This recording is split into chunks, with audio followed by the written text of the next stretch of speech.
ناظرین السلام علیکم ورحمۃ اللہ وبرکاتہ۔ اگر ابھی تک آپ نے ہمارے چینل الحق کو سبسکرائب نہیں کیا تو برائے مہربانی سبسکرائب کر لیجیے اور بیل آئیکن پر بھی کلک کر لیجیے تاکہ ہماری آنے والی ویڈیو سے باخبر رہ سکیں۔ بسم اللہ الرحمن الرحیم وبہ نستعین اما بعد قال اللہ تعالی فی القرآن المجید فاعوذ باللہ من الشیطان الرجیم بسم اللہ الرحمن الرحیم وَاذْكُرُوا اللَّهَ فِي أَيَّامٍ مَّعْدُودَاتٍ صدق اللہ العظیم۔ میرے محترم بزرگوں اور بھائیوں، انشاءاللہ آج ہم آپ کے سامنے حج کے 5 دنوں میں سے تیسرے دن 10ویں ذی الحجہ کے تعلق سے باتیں کریں گے اور یہ بتائیں گے کہ اس دن کے اندر کیا کیا اعمال کیے جاتے ہیں۔ 10ویں ذی الحجہ کے اندر 6 عمل کیے جاتے ہیں۔ نمبر 1 وقوف مزدلفہ، نمبر 2 مزدلفہ سے منا کی طرف روانگی، نمبر 3 رمی، نمبر 4 قربانی، نمبر 5 حلق یا قصر، نمبر 6 طواف زیارت۔ یہ 6 کام کیے جاتے ہیں 10ویں ذی الحجہ کے اندر۔ ان میں سے پہلے 3 کام آج کرنا ضروری ہے اور آخر کے 3 کام آج بھی کر سکتا ہے، کل اور پرسوں تک کر سکتا ہے، یعنی کہ 10ویں 11ویں 12ویں ذی الحجہ کے غروب آفتاب سے پہلے تک کر سکتا ہے۔ پہلا کام ہے وقوف مزدلفہ، مزدلفہ کے میدان میں ٹھہرنا۔ اس کا وقت صبح صادق سے لے کر سورج کے نکلنے سے کچھ دیر پہلے تک ہے۔ پورے وقت ٹھہرنا مسنون ہے، کچھ دیر کے لیے اگر ٹھہر گیا تو واجب ادا ہو جائے گا، یہاں تک کہ اگر اول وقت میں فجر کی نماز پڑھ کر منا کے لیے روانہ ہو گیا تب بھی اس کا واجب ادا ہو جائے گا۔ پورے میدان میں کہیں پر بھی ٹھہر سکتا ہے وادی محصر کے علاوہ۔ وادی محصر وہ وادی ہے جہاں پر اللہ تبارک و تعالی نے اصحاب فیل کو ہلاک کیا تھا۔ نبی علیہ السلام نے اس وادی سے تیزی سے گزرنے کے لیے فرمایا ہے، لیکن افضل اور بہتر یہ ہے کہ مشعر حرام کے قریب ٹھہرا جائے۔ اللہ تعالیٰ قرآن مقدس میں فرماتے ہیں فَإِذَا أَفَضْتُم مِّنْ عَرَفَاتٍ فَاذْكُرُوا اللَّهَ عِندَ الْمَشْعَرِ الْحَرَامِ، کہ جب عرفات سے آؤ تو مشعر حرام کے قریب ٹھہرو اور اللہ کا ذکر کرو۔ یہاں ٹھہر کر کثرت سے اللہ تبارک و تعالیٰ کا ذکر و اذکار کرے، تکبیر و تحلیل کرے، تلبیہ پڑھے اور کثرت سے دعائیں کرے۔ دوسرا کام ہے مزدلفہ سے منا کی طرف روانگی۔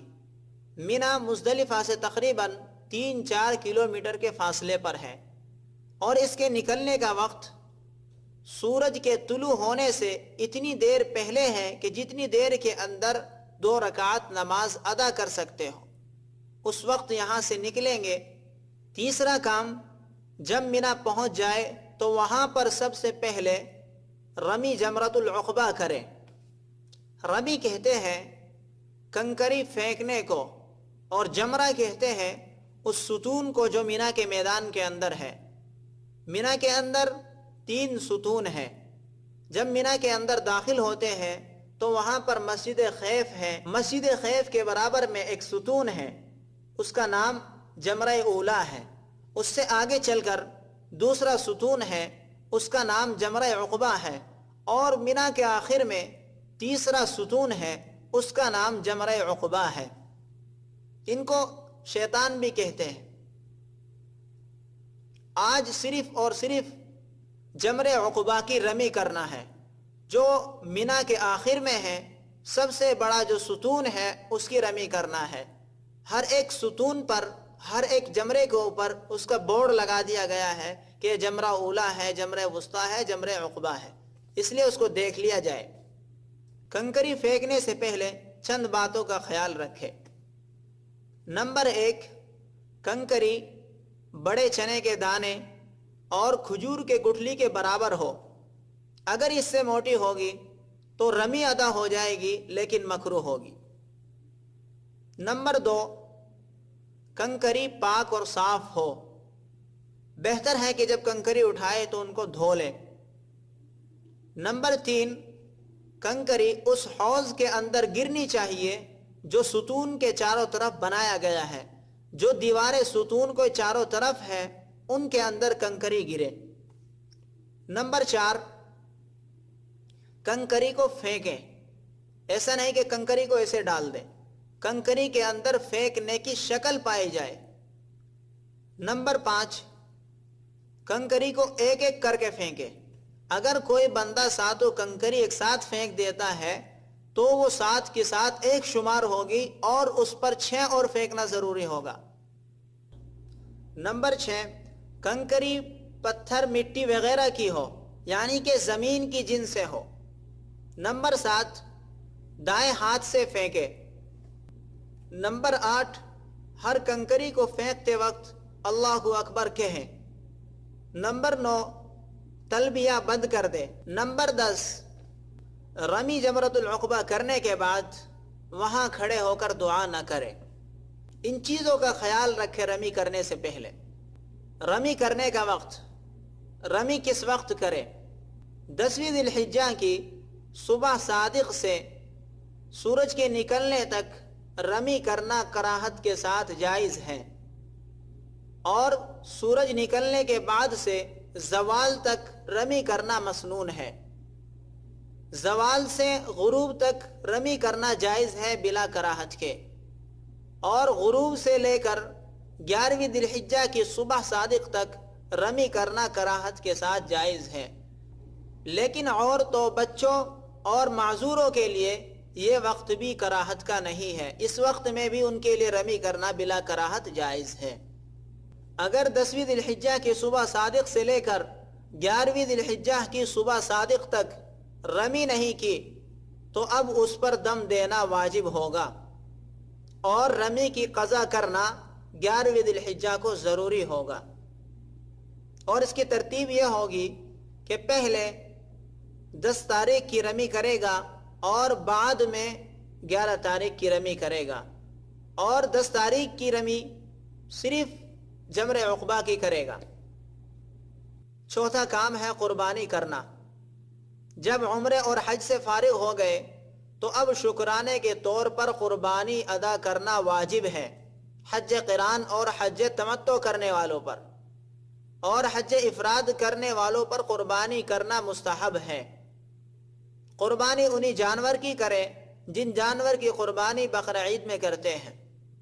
قربانی بکرا، دمبا، گائے، بیل وغیرہ کی کر سکتا ہے، اسی طرح حصہ بھی لے سکتا ہے. حج اور دم کی قربانی حدود حرم کے اندر کرنا ضروری ہے. اگر کسی شخص نے حج قران کیا یا حج تمتع کیا لیکن اس کے پاس اتنی استطاعت نہیں ہے کہ وہ قربانی کرے تو اس کے لیے ضروری ہے کہ وہ 10 روزے رکھے. 3 روزے یوم عرفہ سے پہلے رکھنا ضروری ہے، اور 7 روزے اپنے گھر آ کر بھی رکھ سکتا ہے، مکہ میں بھی رکھ سکتا ہے.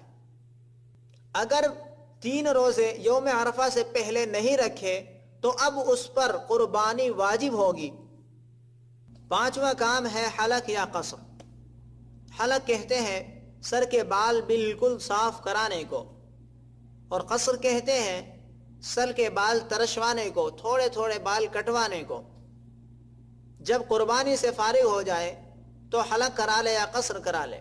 سر کے بالکل بال صاف کرا لینا زیادہ افضل ہے، اس لیے کہ نبی علیہ السلام نے منڈوانے والے کو 3 بار دعا دی ہے، اور سر کے بال کٹوانے اور ترشوانے والے کو نبی علیہ السلام نے 1 بار دعا دی ہے.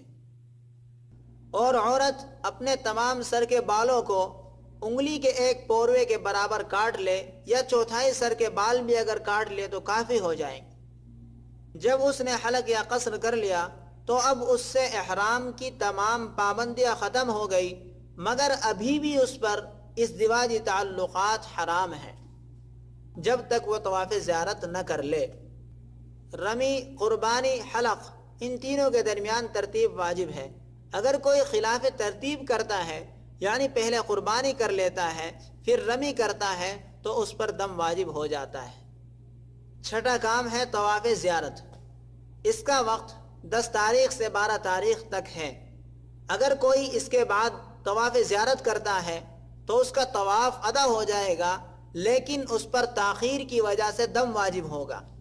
اور اگر کوئی شخص 10 تاریخ سے 12 تاریخ کے درمیان یا اس کے بعد بھی ادا نہیں کرتا اور وطن واپس آ جاتا ہے تو اب اس کا حج بھی ادا نہیں ہوگا جب تک وہ طواف زیارت نہ کر لے. اس کے لیے اپنی بیوی کے ساتھ ازدواجی تعلقات بھی حرام رہیں گے. ضروری ہے اس کے لیے کہ طواف زیارت کرے، اس کے بعد ہی اس کا حج ادا ہوگا اور اس کے لیے بیوی کے ساتھ ازدواجی تعلقات حلال ہوں گے. طواف زیارت کے تعلق سے مزید جاننے کے لیے ہماری دوسری ویڈیو دیکھیں جس کا لنک اس ویڈیو کے ڈسکرپشن میں ہے.